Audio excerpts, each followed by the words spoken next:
mātou titani. Le veinga ma le whaafitai lo mātou tamai, te tau mauna mea o na whaafoi pe ia te oe lo mātou utua. Wa o e lava o le tua mai le vavaue o mai lava le nei vaenga o le aso. Whaafitai lo walofa ma lo wanga le lei le soifua ma lo mātou wola. Wha moe moenga sa fuafua ma whaatatau o le nei aso le nei o mātou whaatau nuina i lo walofa ma lo wanga le lei. Wa o e lava o le atua sa e wha mawhana whana i pa ia o ainga na lua e mesifoi o le tina ma le whanau. Ai maiso o lau wala au pa ia i le uso nei o le tamā ia e maiso o le kutua ngane lo mātou o le ie. Ngana fia ma le loto whaafetai a wasa mātou nunofo i whaingatā o na o le mautonu. A o mātou wawaia i lo walofa ma lo wanga le lei wa suruia ai le malama o le soifua ma lo mātou wola. Mātou i lo ai le whai mo i mātou le nei lalolangi le ali i. A iai le taimi mātou te watu ai o a walofa lo mātou tamā. Whaafetai tele o manuia i mātou ma lava tai tuatasi. Ui na mātou le mafuta ma mātua o le mataa ngā wenga. A o mātou tali tonu o manuia tutusa i mātou i lo walofa ma lo wanga le lei. Whaafetai tele le ali ia o wālau tai ngā lofa. Ua i uai fe au ma ngā wenga o le nei aso lo mātou tamā. Ia whaafetai o le se tala whaanoa noa e na o le leo le whaafetai ma le whaamanu. Sulai nai lo walofa ma lo wanga le lei. Mātou aia le manuia si o mātou tina matua ia tālai. Ai le ngata fo i lea o le tina ia seu ma le whanau. Wa ia fo i o ainga na lua e maiso e o lo tangi mai ala le ali i. Whaafetai lo walofa ua taita ina mai ele soifua ma lo mātou wola. Se fo i lo au whai ngā ruenga ma lau kāle sia o wō mai masani o mawhai o na mātou mafuta ele nei aso.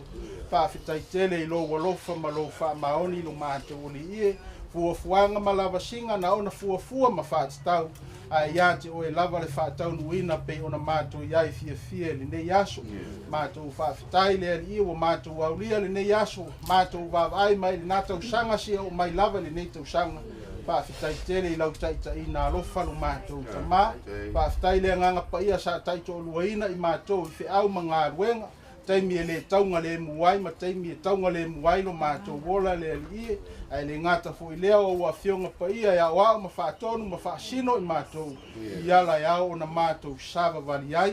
Sili la mātou whaafitai le taulanga na saunia Yesu Keriso lo mātou tawa. Whai lava le ma mita mitanga i lo mātou wola wa ua mātou i loa. O e lava o le atua mātou te mau ai le wha o le tanga lo mātou. Li ie wha maa ngalo mātou vai vainga. Wha ngā ngalo mātou se.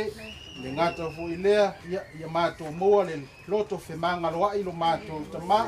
Mātou langona lava i le eso mātou wātou atoa o fea lava le ie whaatino ai so se wha moe o whanau se mā ngasala lava i mātou. Mātou mori mau fo i le ie wa mātou te talitonu lo mātou tamā. E mā losi le li o le lalulangi, tau mwhai e le peti lo mātou wola ngā lulua i lau fe au ma lau ngā ruenga. Mai se foi lo mātou le talitonu inisi o taimi lo mātou wali i ina ua luluina lo mātou wola whaatua i mea o le nei lalulangi. Whai au masui o lo mātou nei tāpua inga le li e wha mole malie lo fina ngalu. Se ia e wha ngalo i mātou, tau fi malafo i le malanga kalati lo mātou wali i pei o na mātou la fwa i atu i o luma i aso ma teni uma. I alo wha mai na mātou sauninga le nei aso. Mātou o mai e whaatino le nei wha moe tā ua le ali e wha moe ngā sa fuafua ma whaatatau e ainga ngalua e maisio le tina ma le whanau. Sa tau wawa ai o le ase lau e te fua i mai le ali e mwhai eina whaatino le nei wha moe. Whaafitai tele le neu mwhai o na mātou mafuta ai le nei aso. Mātou mori mau ai le ali e iei temi e mātou te langona ai le whanoa noa ma le mautonu. Ona mafutanga pele mama e le ola nei no mātou tama ai mātou te talitonu e le taimi e tuta ai lo mātou sa le ie mātou te hae atu ai o mātou whaiva i oa awa lofa awa o le mauti noa lea o le ola o le tangata whātua tua e fo i ante oe lo mātou o tua mātou whaafitai awa sa e wha mawhanawhana i a inga na lua ma le tina mātou vai a pele lātou wola fia ma le manuia ia wa lava lo mātou mafutanga ai tonu o lau e kāle sia le ie whaafitai tele i mea sili ma mea tā ua wa e saunia le soifua ma lo mātou wola mātou langona ai le anganga o le fia ma le whamanu e sula nai lo alofa ma lo fa maon ta sia le nei aso ia na fuafuanga fai fa mole mole fe so ani mai fa mole mole lo mato tama le nei maa ua mato saunia ma le talanga teu le i fai a fua pe a le au no ma oe lo mato tama fa mole mole ia wa fa saunia I mato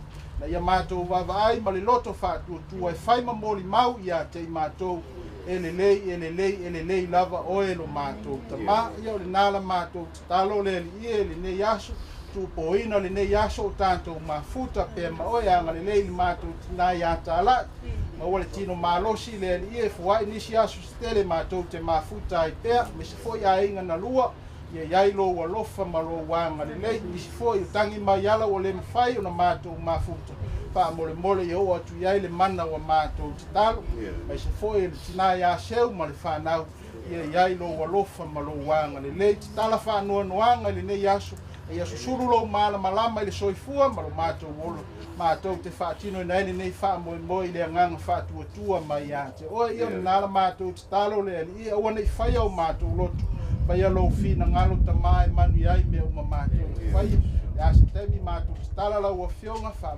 mole fe soani mai la voi se upu mato te wha soa le nei aso le ia iai lo wanga le mato talo le lo mato tamae mato te fia talo I lau talo na ia o mai lo mato tamae o le langi ia pa ia lo swafa ia o mai lo malo ia whaia lo finangalo le langi e pe whaia nai e fo mai a te mato le aso nei o mato le ai tau ma le aso e wha mangalo ia te mato ia mato o sala e o mato foi o mato fa mangalo inatu ye wanga na mai ya te mato au foi taina I mato le fa so ia e la vea ia mato ai le anga wa yo le malo man a to ma bi inga e fa lava la u fai tawani upu mai la fionga pa ia le antua mo tato le ne yaso mo mai le Isaia e ono sefulu ma le tasi o te faitauina mai le fai upu muamua se ia whaangata le fai upu tonu o le folafolaina o afionga pa ia alo tātou wali o ia ulunga le anganga o le li o Iova wa ia whaauina e Iova e tālai le tāla le le e ua tinga ina o ia awina mai au e fusfusia e loto mumomo ma tālai le saalotonga I le tāwheanga mari matua tala ina o le fusfusia e tala I tausanga e talia lele iaia I latou o Iova ma le aso e tau I masui mai iaia lo tātou o tua e wha matala loto I e ua whanoa no uma e avatu le fia I e whanoa noa I siona e fo ina atu ia te I latou le matanga o fia e sui ai le lefu o le ue oli ai e sui ai le whanoa noa o le ofu e whai ai le vi inga e sui ai le loto wha vai e ingoa I latou o le la au o le ami o tonu o le whātoanga a Iova e whai mona le vi inga papa ia ma whaamanuia mai e le tua le whai tauina o lana fionga pa ia nei se o le whavavau lava amen ia o le temi nei o le tātou sauninga o te walau ma le whaaloalo atuai le sunga I le lupe whaalele le kālesia o le sunga I le skolsipi sunga ia Wesley tautua se ia o tina le pine o le maa whamanatu o le sunga ia kalati a wasa la mafuta foi makalati ia mamori maufoi ia upu o loo tuusia I le maa whamanatu le nei aso malo whaaloalo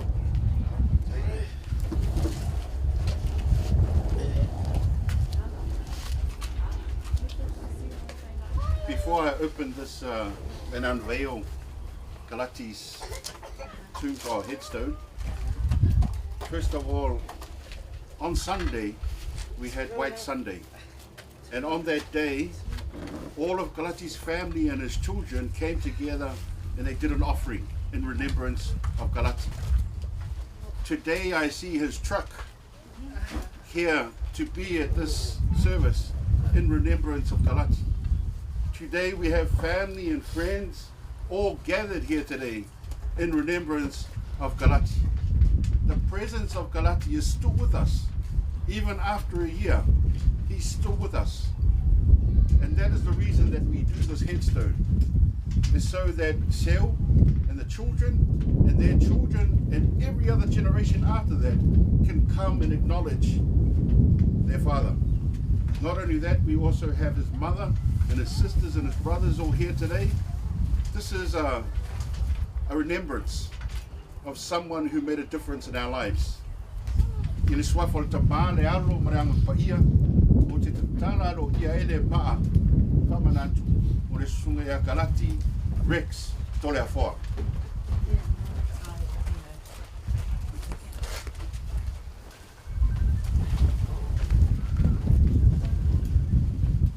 Pati malta do poia.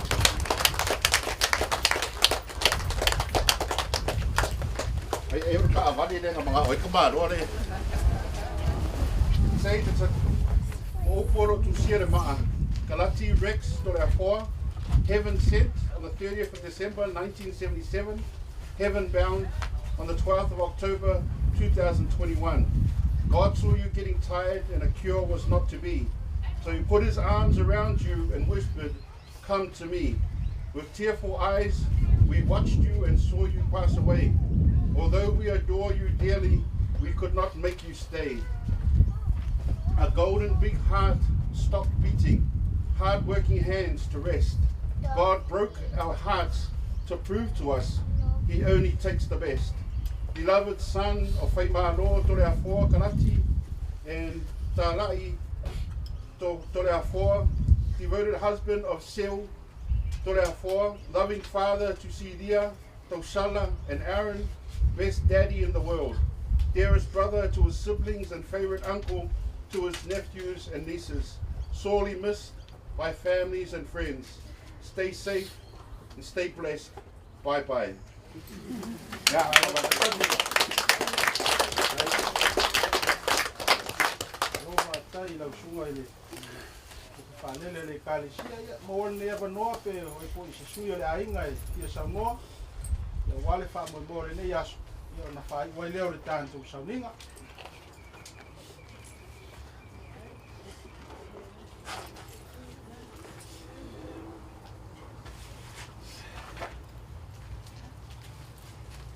Ya.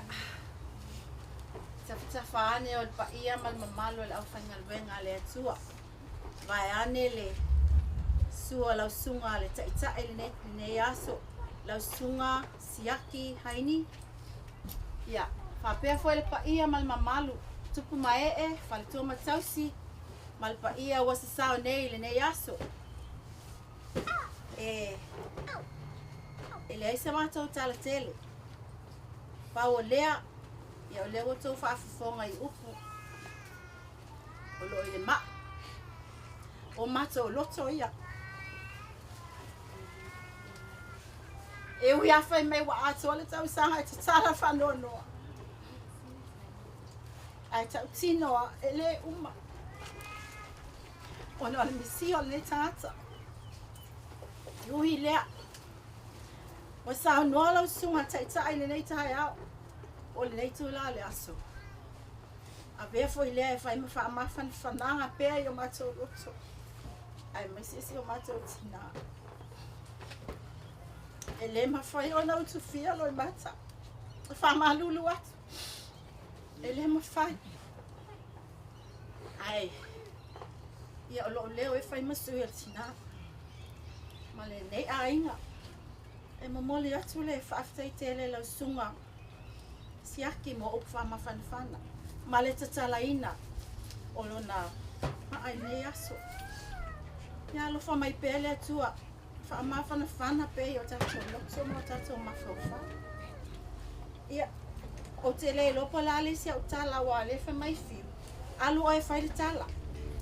O te le loa la. Po se moli mau. Po se whawhetai, ia le wala tu uma nei taimi, le moli mau. Mal whawhetai o te whamalie atu ai lau sunga taitai, ia tainane le sunga lupe whalele ia mawhale tua. Ia ona pau leo se upu vai langa wala I te ua mai sesi. Ia malo whaloalo whawhetai. Malo whawhetai. Ia o, ia ngangauri nei aso le. Tātou mafutanga wa atoa I ele tausanga o le talu ona tātou vala ma le uso ia kalati o le tamā o le tuangane ia o le whanau foi. Ia ua le vala au pa ia le atua. Ia o nai upu sa ufai tauina mai le awhionga pa ia le atua. Sina apopo inga lai titi a mō tātou. Ona tātou o e fola ia tātou fia le nei asu. O upu ia sa ufai tauina upu o le perfecto Isaia. E ave se ai le no tia. Ai maise o le whanoa noa sa whea ngai ma le nu o Israelu. Ina ua toe ae le tā wheanga. A o whai loa ai fo i le perfecto Isaia. O awhi tā, o awhainga tā, o whanoa noa ngā tātou te whea ngai mai tātou i le soifua ma lo tātou wola. E oso pea le la i le alofa o le tua. E iai le tali tonunga o le perfecta. E ui lava ina no nofo Israelu le pongi sama le pou liuli. Ino uese. Telefi tā sa whea ngai ma le nu. Ai ale ua pese fia i le nei aso. Pai mai wa ia ulunga le nganga o le tua. Wa ilunga o le perfecta le nganga o le tua wa tu ia maanga i utai i leva i tau. Fa uina o le tangata. E ala i le wheau ma le ngā buenga. A wā ano nofo i le whanoa noa o le whailonga o le lefu. Ma le nofo i le ia tala. A o lewa whailoa. A ola i le temi e te tala i le whanoa noa.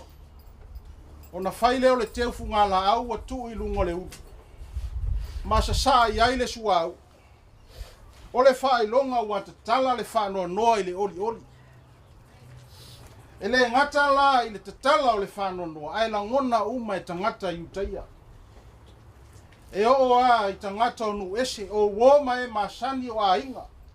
Pei ona tātou iai fo i le nei aso. Le pa ia ma le mamalu o le atua. Ina ua ia wha i loa i ona tangata.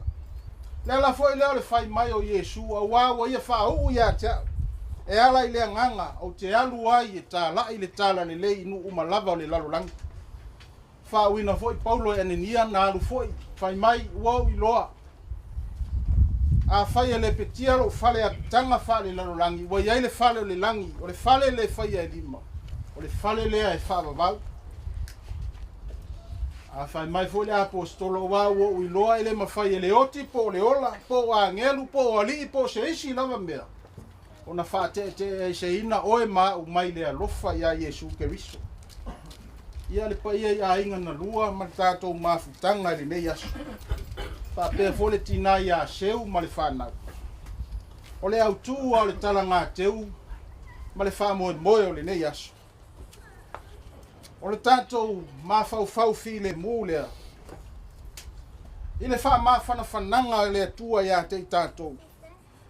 Ma le awai o le atua ia te tātou. O tātou iai i whanoa noanga o le maliu ma le oti. I mafutanga pe le mamamae. A o lea ua wha i loa mai e le atua. Le aso le nei, e whai tau sanga iai. O na atoa lea, o na whai leo le tala ngā teu.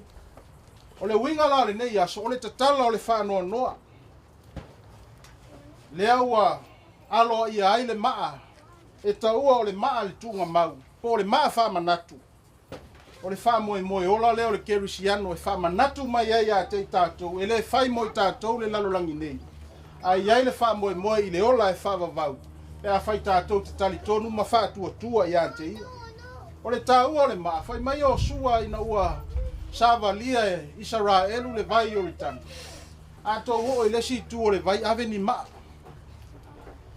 Ave ni maa e tu iai a fesili atu i o tau whanau i le lumanai. O le winga o nei maa i o tau whai ai. O maa e whai loa ai le alofa o le atu. Na lave ai mai ai Israelu mai le nai tu i le tu. Le au vai lua i nai le vai tafe i o le tani. Tali tonu o le wha moe fo i le nā o le nei asu. Sa au wawa ai i le whanau a kalati le asu sa lukta meti le sa whai noa e sunga au se lei. O le matua matautia o lau vai e alo o le sunga ia kalati. O le mātou vasenga se fulu, o le tala atoa na whai uma le afine o kalati. E o foi vasenga ale au feololo ma le au laiti. Ia sa whaatinoina foi le whanau o kalati. ua lava ia mea e tau mai ai a te tātou. Le sua au sa whau ai e kalati lana whanau. Sa o ai lana whanau. A leo ui ai na whai langi le fōrau. Ai tātou te mori mau. E leo tu la fo ina e lea tu. A inga na lua, tina i a tā lai, pa pēr fo i seu ma le whanau. E le tu la fo ina i tātou e le tu. A tātou te ui uma i le ala le iasesi o tātou e alo mai ai. O kalati, le la tausanga i le lopo ai le nei tausanga. Ai le leile wala au mai o le tua, o lo wha peo na whai. Ma wha sino a tātou whanau i ala e manu i ai. Ia manu i a tele le mafutanga. Tātou whahe o le tātou tapu o inga. I le pese se lau se furu mai fitu. O se fia sa mariai, o mea o mau atono, o te loto I na whai, I na whai. A o mea wha tofo tofo, ua whala me la me mai. Awa sanga o so mea, ia o tu umuri ai, tu umuri ai. Yesu e ia e alofa, ma feso so animai. Ia o sanga, vina pea, on se manu mano ai. Ia tanu le mananga, I le malo I luna. Pea te a mea reana, ma mea uma vai matai. I se aso, o le fini ua sama. I le sama tofo tofo, I mana o baumata. Ua fina una maia, ia o tu umuri ai. I le loto fatamaya, mane le toanga mai. Toanga mai. Yesu ia e alofa, ma feso aso animai. Ia o sama, fina pea, o te manu mano ai. Ia tanu le mananga, I le mano I luma. Pea te a mea meanga, ma mea uma vai matai.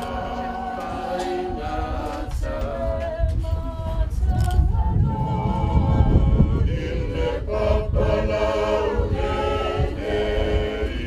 nei mave no tolava o le la I lano nei.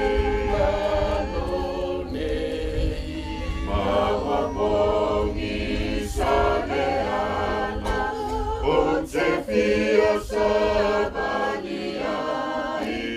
I le malo I le langi, o te fia maua mai. Yesu ia e alofa, ma feso so animai. Ia o sanga, fina pea, o te manu mano ai. Ia tanu le malanga, I le mano I luma. Pea te a mea leanga, ma mea uma whai ngata.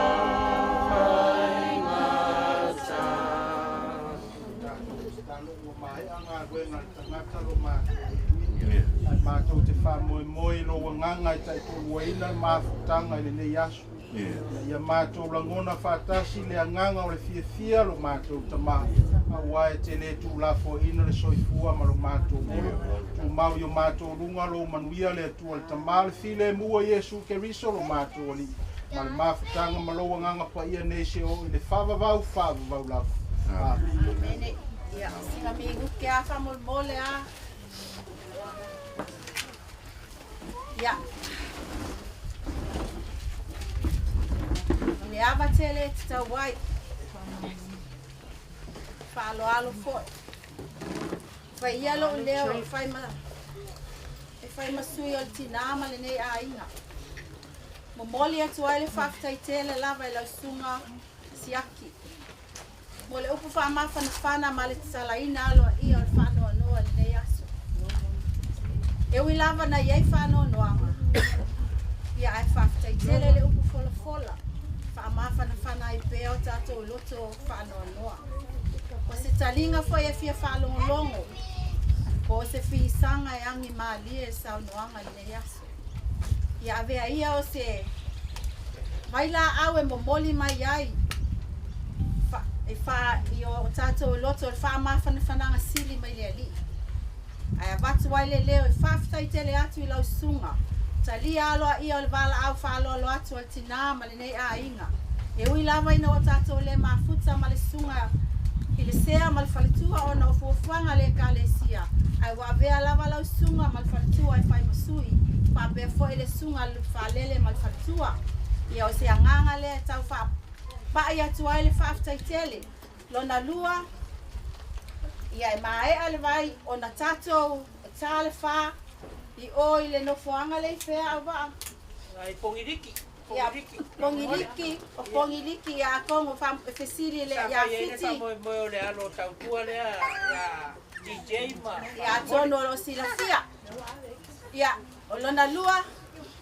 I would like to say a few words of thanks for the non-speaking Samoans who are here today, especially to Rex's workmates and the Borough people, Borough boss, and whoever is here.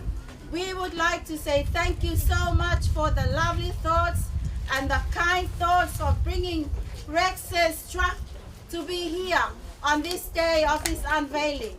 We know it's not easy, but I wish I can buy the truck so that we can have the truck with us all day. But I hope you give it to us as a gift. But anyway, this is just a little word of thank you very much, and we appreciate it from the bottom of our hearts. We appreciate your thoughts of bringing his truck here, even though it's not here. But when we see the truck, we see his face. Thank you so much. Thank you so much to the Borough boss and to every Rex's workmates who are here with us today.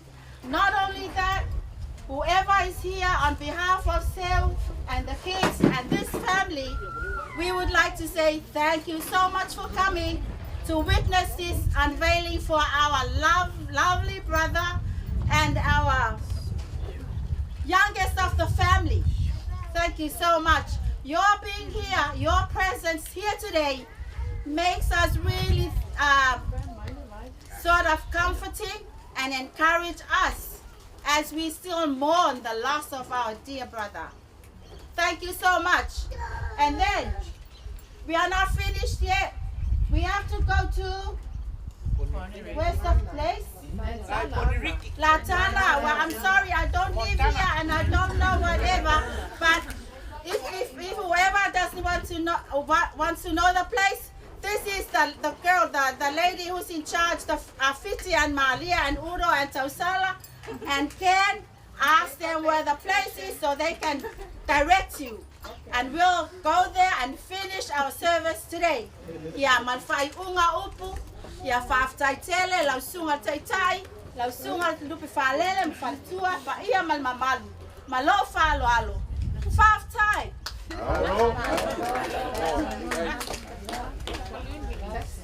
Okay, now it's time for us to for the balloon release. So whoever has the balloon, let us fly them in the air. Well, me, okay. 1, 2, 3, release. Okay, I'm sorry. I'm not used to this thing because we don't do it back home, but this is new to me. Okay, thank you so much.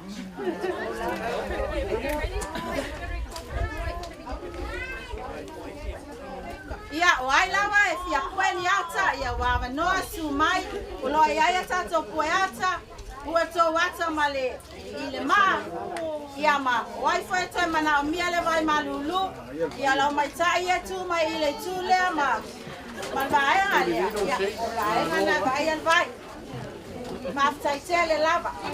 But feel free to come and take photos now. And please, there's more drinks here for you if you're thirsty. Thank you so much.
Maria. Oh, you have a drink, Maria.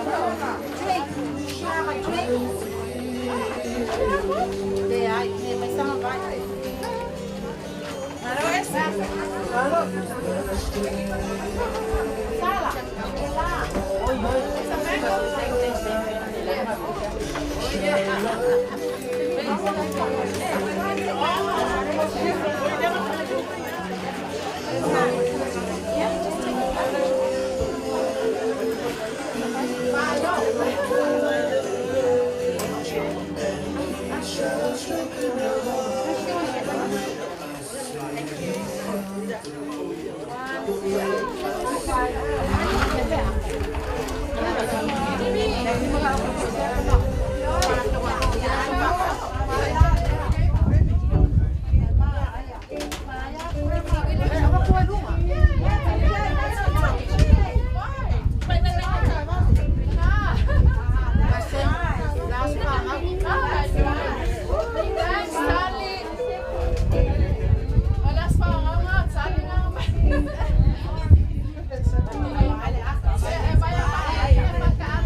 Street Brother.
You're in charge. Yeah. Okay, big C, big C.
For people that went in the car and come and take a photo, and the people are looking for it's not that I heard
I think they appreciate your photo. You go for it.